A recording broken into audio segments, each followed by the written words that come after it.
Dear students, I'm your teacher Faisal Ali. You are watching Physics Fusion with Faisal Ali. अगर आपको हमारा content अच्छा लगे तो आप हमारे चैनल को ज़रूर सब्सक्राइब करें, लाइक करें और शेयर करें।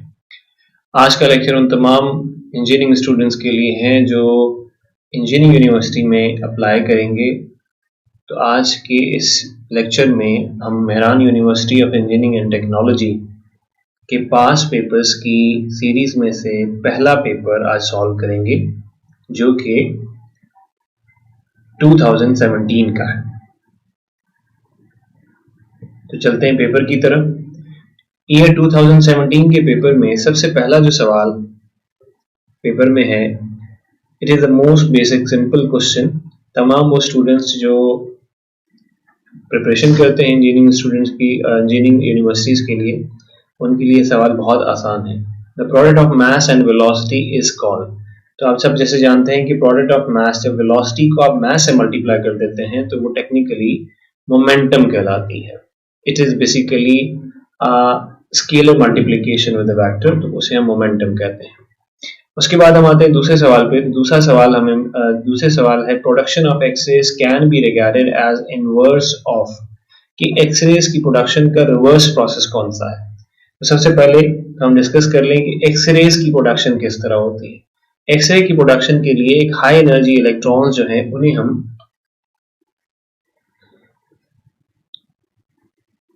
स्ट्राइक करवाते हैं एक टंगस्टन टारगेट को। हाई एनर्जी इलेक्ट्रॉन्स को हम ला के इनकी एनर्जी को इंक्रीज करके उसको एक सर्टेन टारगेट के साथ हिट करवाते हैं और एज ए रिजल्ट इलेक्ट्रॉन अपनी एनर्जी ट्रांसपोर्ट करता है और आपको यहाँ पे एक्सरेज की फॉर्म में वो एनर्जी कन्वर्ट करके मिल जाती है।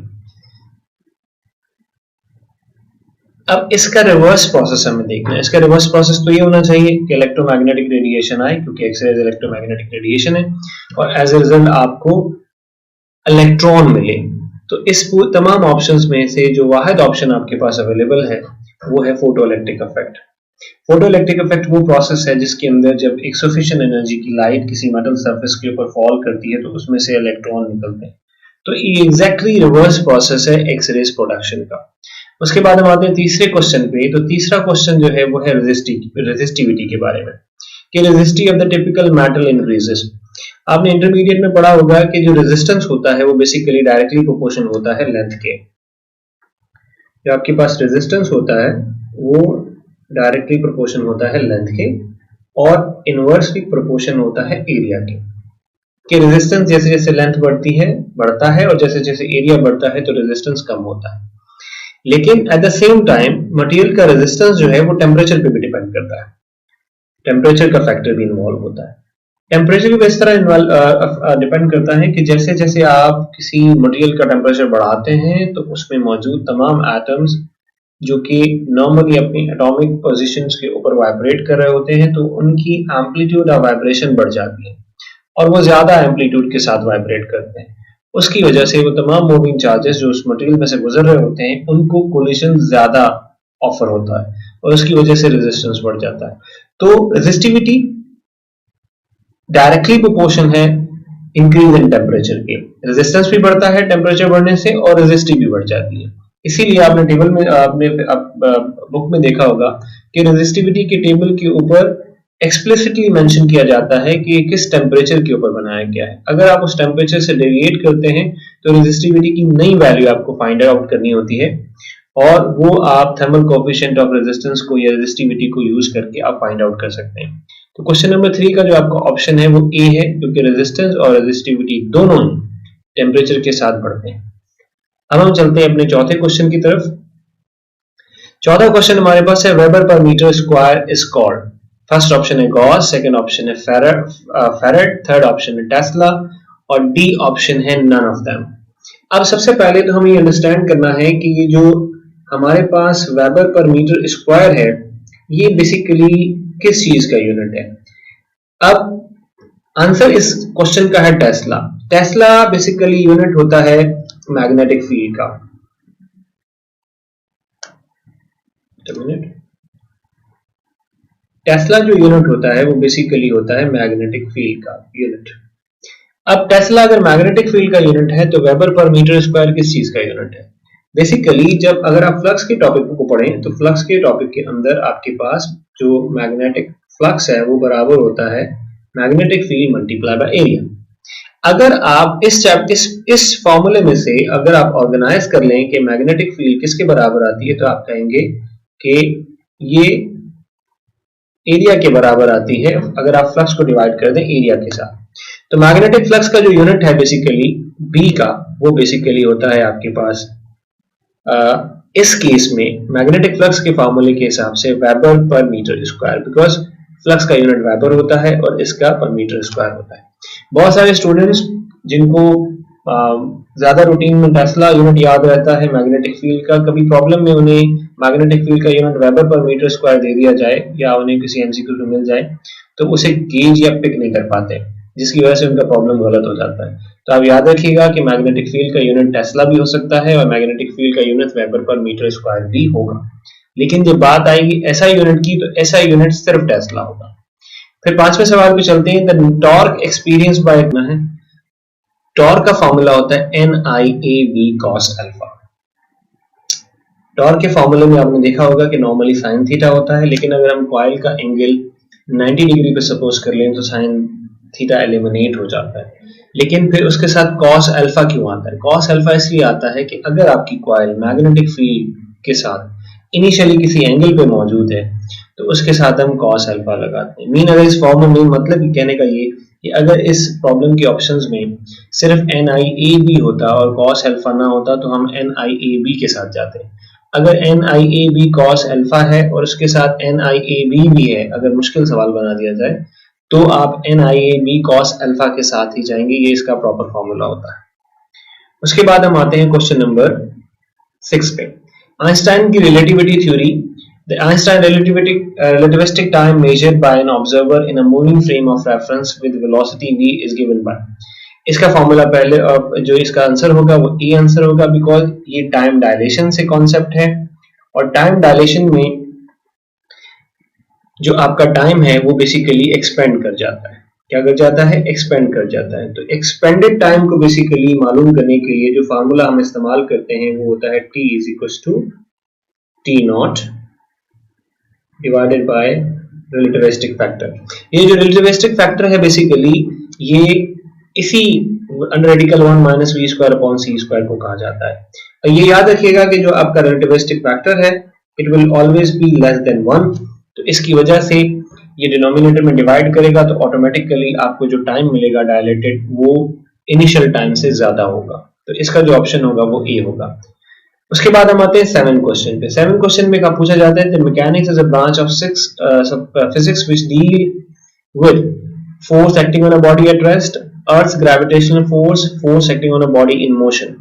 नॉर्मली और जो लास्ट ऑप्शन है वो आपके पास है फ्रिक्शन फोर्सेस, तो इसका करेक्ट आंसर है force acting on a body in motion. Mechanics जो ब्रांच है उसके अंदर हम सिर्फ मोशन स्टडी नहीं करते या सिर्फ ग्रेविटेशनल फोर्स नहीं स्टडी करते, हम उसके अंदर तमाम वो बॉडी जो मूव करती हैं under the application of forces उसको मालूम करते हैं। तो इसका जो जवाब होगा वो बेसिकली सी होगा। उसके बाद हम आते हैं अपने क्वेश्चन नंबर 8 पे।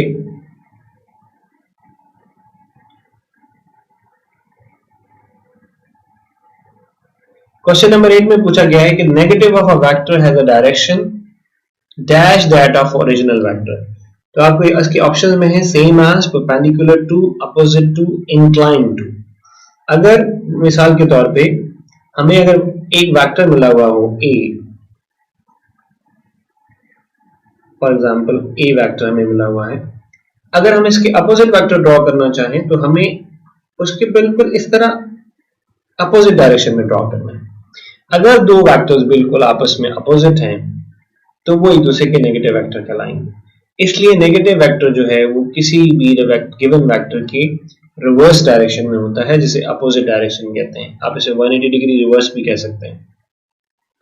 उसके बाद हम आते हैं क्वेश्चन नंबर 9 पे। If the velocity of a body is decreasing, अगर वेलोसिटी ऑफ द बॉडी जो है वो डिक्रीज हो रही हो, the acceleration is.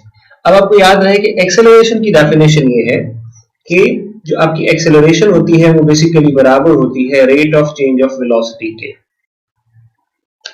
Rate of change of velocity के बराबर होती है, तो it means you are going to have v2 minus v1 and divided by t2 minus t1।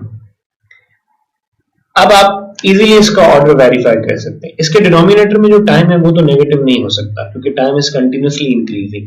ऊपर जो वेलोसिटीज हैं उन्हें अगर आप देखें कि अगर आपकी वेलोसिटी कम हो रही है तो इसका मतलब है आपका v2 कम होगा और v1 आपका ज्यादा होगा, तो ऑटोमेटिकली जो आपका ये रेशियो आएगा या जिसे हम नॉर्मली ग्रेडियंट भी कहते हैं, ये रेशियो की वैल्यू नेगेटिव आएगी। तो आपका जो 9 क्वेश्चन है उसका जो आंसर होगा वो नेगेटिव होगा। उसके बाद हम आते हैं 10th क्वेश्चन में। In a circular motion the acceleration is always directed towards. अगर सर्कुलर मोशन की बात हो रही है और जो ऑप्शंस आपको मिले हैं directed towards centre, tangent, between the tangent and the normal, none of the above. Circular motion में दो तरह की एक्सेलरेशन की हम बात करते हैं। एक हम बात करते हैं सेंटीपिटल एक्सेलरेशन की जो कि हम AC से लिखते हैं, और दूसरी हम बात करते हैं टेंजेंशियल एक्सेलरेशन की। तो आपको याद रहे कि सेंटीपिटल एक्सेलरेशन तो अवेलेबल होगी ही होगी, लेकिन टेंजेंशियल एक्सेलरेशन सिर्फ तब अवेलेबल होती है जब आपकी मूविंग बॉडी की जो वेलोसिटी है उसमें एब्रप्ट या सडन चेंज आता है। तो ऐसी किसी चेंज के बारे में उसने कोई जिक्र नहीं किया प्रॉब्लम में, सिर्फ पूछा कि acceleration is always directed towards. तो हम यहाँ पे ये सपोज करेंगे कि यूनिफॉर्म सर्कुलर मोशन है और एक्सेलरेशन सिर्फ जो इन्वॉल्व होगी वो सेंट्रीपिटल होगी, और सेंट्रीपिटल एक्सेलरेशन जो है वो सिर्फ सेंटर की तरफ होती है। तो 10th क्वेश्चन का जो जवाब होगा वो ए आंसर होगा। उसके बाद हम आते हैं क्वेश्चन नंबर 11 पे। 11 में पूछा जाता है when an object does not change its position, जब एक ऑब्जेक्ट आप पोजीशन चेंज नहीं करता with respect to its surrounding, अपने सराउंडिंग्स के हिसाब से, it is said to be in the state of। अगर वो पोजीशन चेंज ही नहीं कर रहा अपने सराउंडिंग के हिसाब से तो it means it is not moving, वो मूव नहीं कर रहा। तो चार ऑप्शन जिनमें सबसे पहला डायनामिक इक्विलिब्रियम है, उसके बाद स्टैटिक इक्विलिब्रियम है, उसके बाद टोटल इक्विलिब्रियम है, उसके बाद यूनिफॉर्म मोशन है। उसके अंदर सिर्फ एक ही जो आपके पास अवेलेबल ऑप्शन है जिसे आप एक्सरसाइज कर सकते हैं वो है स्टैटिक इक्विलिब्रियम। सिर्फ इसके अंदर आप स्टैटिक इक्विलिब्रियम जो है उसे टिक कर सकते हैं और ये इसका करेक्ट आंसर है। उसके बाद हम आते हैं the value of g at a depth of x metres from the surface of the earth is calculated from the formula. Gravitational acceleration is not constant, वो वेरी करती है according to the position, according to the height, according to the depth. किसी भी phase में से आपसे सवाल पूछा जा सकता है। इसमें आपसे पूछा गया है कि अगर डेप्थ आप कवर करते हैं, आप इनटू द अर्थ मूव करते हैं, तो बेसिकली आपकी जो एक्सेलरेशन ड्यू टू ग्रेविटी है वो किसके बराबर आएगी। तो सबसे पहली चीज ये कि g मालूम करने का जो बेसिक फॉर्मूला है वो है capital G mass of planet divided by radius of planets square. तो ये आपके पास फॉर्मूला है एक्सेलरेशन ड्यू टू ग्रेविटी मालूम करने का। लेकिन अगर आप सरफेस पे मौजूद नहीं हैं, डेप्थ में मूव कर रहे हैं, मिसाल के तौर पे आप इस तरह डीपर मूव कर रहे हैं, तो बेसिकली जितना आपने मूव किया होगा आप उतने डिस्टेंस को रेडियस में से माइनस कर देंगे। क्योंकि यहाँ पर ये स्क्वायर है तो इसके ऊपर भी स्क्वायर आएगा, ठीक है। तो टेक्निकली आपका जो आंसर होगा इसमें बी आंसर होगा, जिसमें लिखा है gx इज इक्वल टू, मतलब न्यू एक्सेलरेशन जो आप डेप्थ में फाइंड आउट करेंगे वो बराबर होगी g is a gravitational constant, m is a mass of earth divided by re minus x square. तो b इसका करेक्ट आंसर है। उसके बाद हम चलते हैं अपने क्वेश्चन नंबर 13 पे। क्वेश्चन नंबर 13 में आपसे पूछा गया है the displacement of a vibrating mass attached to a spring at a time t is given by, कि अगर एक स्प्रिंग है फॉर एग्जांपल,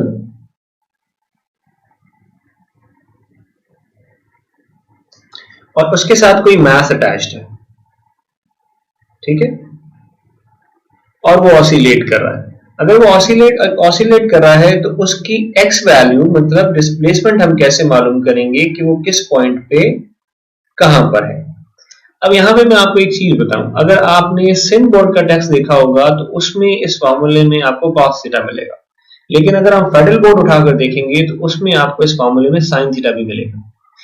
अब प्रॉब्लम ये होती है कि अगर स्प्रिंग हॉरिजॉन्टल मौजूद है तो उसकी जो सर्कुलर मोशन की फिजिक्स बनती है उसके अकॉर्डिंगली हम कॉस यूज करते हैं।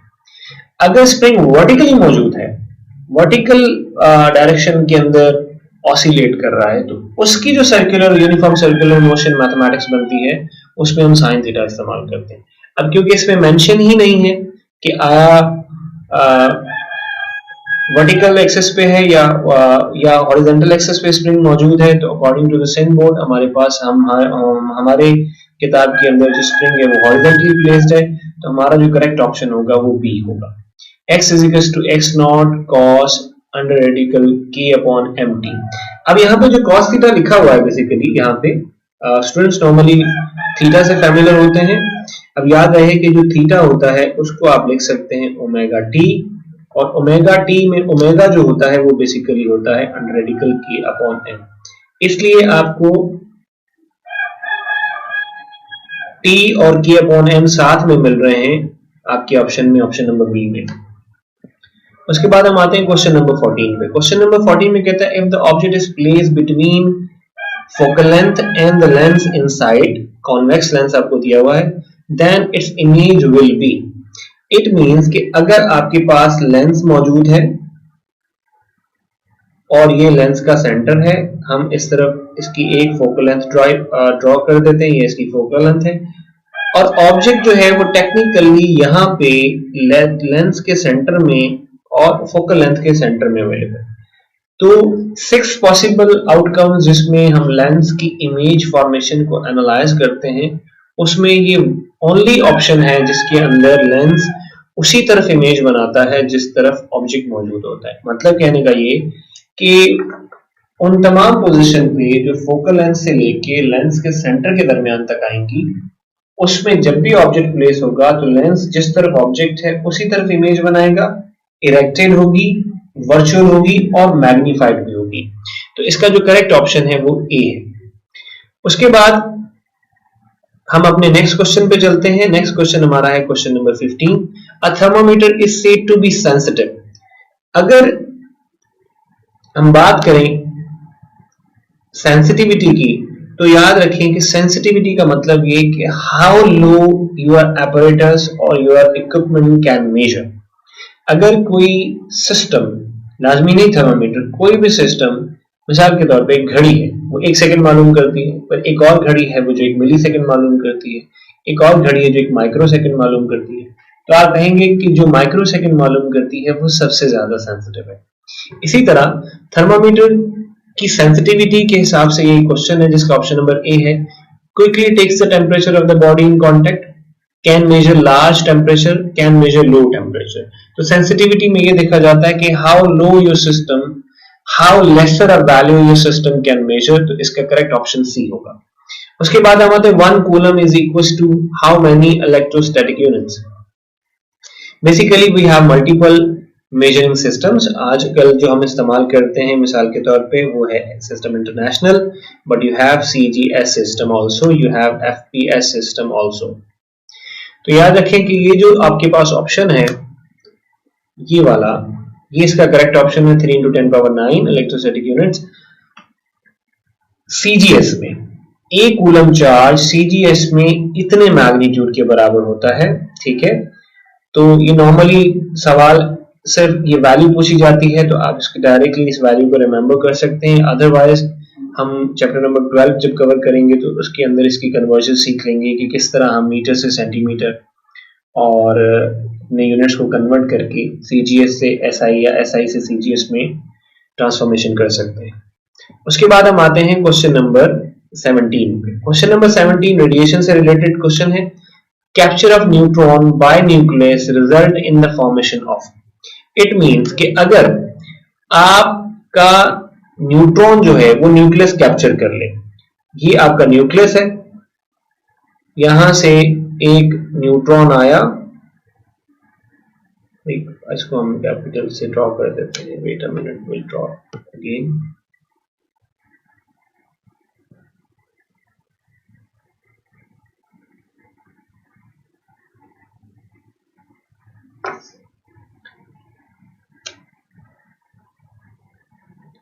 लेट्स सपोज ये हमारा न्यूक्लियस है और यहां से एक न्यूट्रॉन आता है और इसमें एड अप हो जाता है या इसका हिस्सा हो जाता है, मतलब now you have a nucleus plus that neutron. अब ये इसकी पोजीशन तो यहाँ पे नहीं है, ये पहले तो अवेलेबल नहीं था, ये एक फॉरेन एंटिटी है इस न्यूक्लियस के लिए, तो न्यूक्लियस जो है वो एक्साइट हो जाएगा, न्यूक्लियर की जो न्यूक्लियर प्रॉपर्टीज हैं वो चेंज हो जाएंगी। एज ए रिजल्ट जो फर्स्ट ऑप्शन है प्रोटॉन, इलेक्ट्रॉन या फिर रेडियो आइसोटोप, तो बेसिकली ये रेडियो आइसोटोप बन जाएगा। ठीक है, capture of a neutron bye nucleus result in the formation of, तो इसका करेक्ट आंसर है कि ये रेडियो आइसोटोप बन जाएगा। उसके बाद हम आते हैं क्वेश्चन नंबर 18 में। क्वेश्चन नंबर 18 बीटा पार्टिकल से रिलेटेड है। इसमें पूछा जा रहा है कि beta negative particle ionises an atom due to, आपको याद होगा कि बीटा पॉजिटिव का मतलब होता है positron,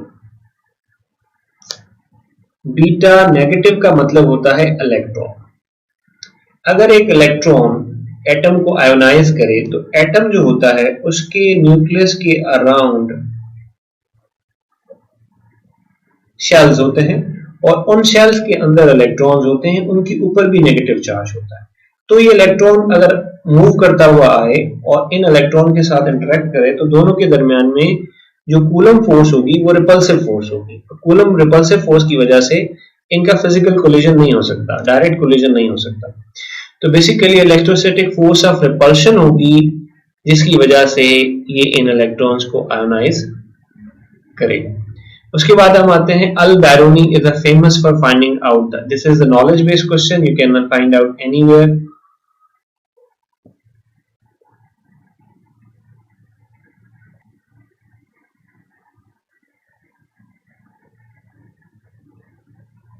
Question number 19, Al-Biruni is famous for finding out the distance of the moon from the earth, mass of earth, diameter of earth orbit or the circumference of the earth. So we can have इसका option जो है अर्थ के radius के लिए famous है अल-बिरूनी। तो question number 19 का जो आपके पास आंसर होगा वो बेसिकली सी होगा। उसके बाद हम आते हैं अपने क्वेश्चन नंबर 20 पे। क्वेश्चन नंबर 20 में पूछता है कि in a vector product the direction of product vector can be found by the. अब हम अगर हम डिस्कस करें कि हमारा जो वेक्टर प्रोडक्ट होता है बेसिकली उस वेक्टर प्रोडक्ट का क्या फार्मूला होता है, तो अगर हम वेक्टर प्रोडक्ट डिस्कस करें तो उसका हमारे पास फार्मूला है कि सी वेक्टर बराबर होगा a vector into b vector, first vector, second vector and then third vector. तो हमें राइट हैंड रूल मेथड इस्तेमाल करके हम अपनी डायरेक्शन रिजल्टेंट वेक्टर की डायरेक्शन को मालूम करें। उसके बाद हम आते हैं क्वेश्चन नंबर 21 पे। ऐसा यूनिट ऑफ फोर्स, ये भी नॉलेज बेस्ड क्वेश्चन है। ऐसा यूनिट ऑफ फोर्स न्यूटन होता है, डाइन दूसरा ऑप्शन है, अर्ज तीसरा ऑप्शन लिखा हुआ है और डी चौथा जूल लिखा हुआ है। तो याद है आपकी इंफॉर्मेशन के लिए कि डाइन फोर्स का यूनिट है लेकिन सीजीएस सिस्टम में, अर्ज एनर्जी का यूनिट है लेकिन सीजीएस सिस्टम में, और जूल एनर्जी का यूनिट है एसआई सिस्टम में। उसके बाद हम आते हैं units of torque in the SI system are. अब अगर आप टॉर्क के फॉर्मूले को देखें, क्वेश्चन नंबर 22 की बात कर रहे हैं कि अगर आप टॉर्क के फॉर्मूले के देखें तो टॉर्क का फॉर्मूला होता है आर क्रॉस एफ। तो एक छोटा सा फर्क समझ लें कि वर्क डन का फॉर्मूला होता है एफ डॉट डी। अगर आप बाय नेचर इन क्वांटिटीज को देखें तो ये दोनों क्वांटिटीज आपस में सेम है, फोर्स डिस्प्लेसमेंट, ये भी फोर्स और ये मोमेंटम, लेकिन इन दोनों के दरमियान में मेजर डिफरेंस ये है कि ये वेक्टर प्रोडक्ट है और ये स्केलर प्रोडक्ट है। यूनिट जो अगर आप देखेंगे तो फोर्स का यूनिट न्यूटन होता है और आर जो है उसका यूनिट मीटर होता है, तो बेसिकली इसका यूनिट बनेगा न्यूटन मीटर। यहाँ पे अगर आप वर्क डन की तरफ देखें तो इस तरफ भी आपके पास न्यूटन मीटर ही यूनिट बनता है, लेकिन इस यूनिट को आप जूल लिखते हैं क्योंकि वर्क डन इटसेल्फ एक स्केलर क्वांटिटी है और जूल आप इसलिए ट्रांसफॉर्म करके लिख देते हैं स्पेशल यूनिट की फॉर्म में क्योंकि वर्क डन स्केलर है और जूल भी स्केलर क्वांटिटी का यूनिट होता है, मींस एनर्जी का यूनिट होता है। लेकिन टॉर्क का यूनिट न्यूटन मीटर ही रहेगा, उसको आप जूल नहीं लिखेंगे because torque is a vector quantity, it's not energy, इसलिए आप इसका जूल यूनिट मेंशन नहीं करेंगे बल्कि न्यूटन मीटर ही मेंशन करेंगे। Question number 24. The work done in lifting a body at a higher level is stored in. अगर आप किसी बॉडी को लिफ्ट करते हैं ग्राउंड से किसी सर्टेन पोजीशन या सर्टेन हाइट के ऊपर, तो बेसिकली आप अगेंस्ट द ग्रेविटी काम कर रहे होते हैं। If you are moving a body upward तो you are moving against the gravity. Gravity is downward. It means what you are doing, you are making a body unable to be fall independently if you release from the height. So it means the only thing that is going to change that would be the potential energy of the body. By lifting you can increase the potential energy. तो potential energy उसकी बढ़ जाएगी. उसके बाद हम आते हैं question number 25 पे. Longitudinal waves are those in which the particles of the medium move. वो वेव दो मोड्स में ट्रैवल करती है, प्रोपोगेट करती है, लॉन्गिट्यूडनल और ट्रांसफर फॉर्म में. अगर हम बात करें लॉन्गिट्यूडनल वेव्स की, तो लॉन्गिट्यूडनल वेव्स के अंदर जो आपके पार्टिकल्स हैं वो उसी डायरेक्शन में मूव करते हैं जिस डायरेक्शन में वेव ट्रैवल कर रही होती है. तो आपका पहला ऑप्शन है in the direction of the wave motion, आपका दूसरा ऑप्शन है opposite to the direction of the wave motion, तीसरा ऑप्शन है back and forth parallel to the direction of the wave motion, और फोर्थ ऑप्शन है perpendicular to the direction of waves. जिस direction में वेव ट्रैवल करेगी longitudinal wave जो waves हैं उसके पार्टिकल्स भी उसी डायरेक्शन में मूव करेंगे, लेकिन सिर्फ फॉरवर्ड मूव नहीं करेंगे. They will continuously move back and forth along the direction of the wave. So the correct answer is C, back and forth parallel to the direction of motion. Because your particles, for example, आपके पास एक particle है और ये wave की direction है, तो ये particle इस तरह बैक एंड फोर्थ ऑसिलेट करेगा. ठीक हो गया. तो ये था चैप्टर पेपर नंबर 2017 जिसको हमने अभी सॉल्व किया है. In the next video we will going to solve another paper. Stay tuned. और अगर आपको हमारा कंटेंट अच्छा लगे तो आप हमारी चैनल को शेयर भी करें, लाइक भी करें और सब्सक्राइब भी करें. और आने वाले दिनों में हम बहुत सारे और पास्ट पेपर्स डिफरेंट यूनिवर्सिटीज के भी अपलोड करने जा रहे हैं. Thank you so much.